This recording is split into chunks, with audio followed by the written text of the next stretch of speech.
Greetings, Seahawk fans, and welcome to another edition of Hawk Talk. I'm Brian Mull, UNCW beat writer for the Star News.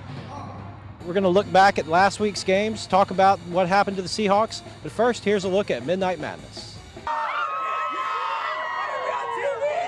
The UNCW student body was ready and painted for the annual Midnight Showcase that leads up to the team's first practice. For the players, it is a good way to relax and to have a little fun before the 4.5-month grind. Stealing the show from the Open was women's junior Treasure Johnson, who put on this performance upon her introduction.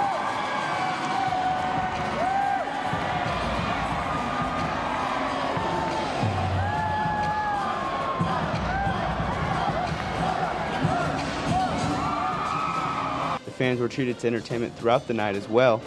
The dance team did their thing along with the cheerleaders and the band. But the feature act of the night was the Seahawks players. What's a showcase without a little three-point competition? Point guards Chad Tomko and Johnny Wolf went head-to-head from behind the arc in the long-range assault. And then came the night's main event, the dunk contest.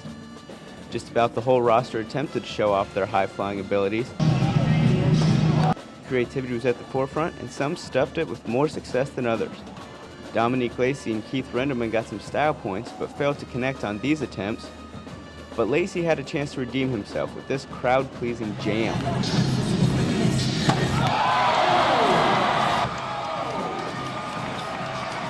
Also getting involved was 6', 2-inch freshman on the women's team, Maya Levels.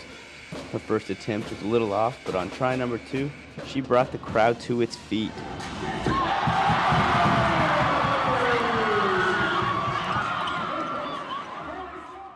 Thanks, Aaron. I was at Midnight Madness, and it was a great time.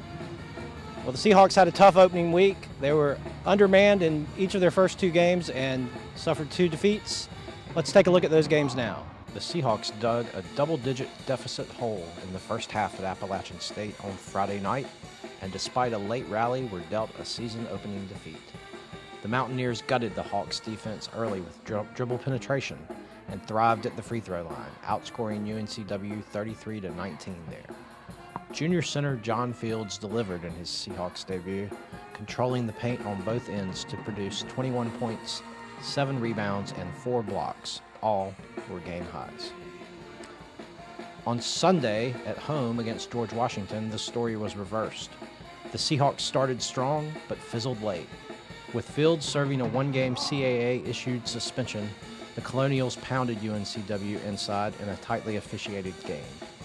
George Washington scored 66 of their 76 points either at the free throw line or in the paint, using a 19-4 run in the final 6 minutes to erase a 4-point UNCW lead.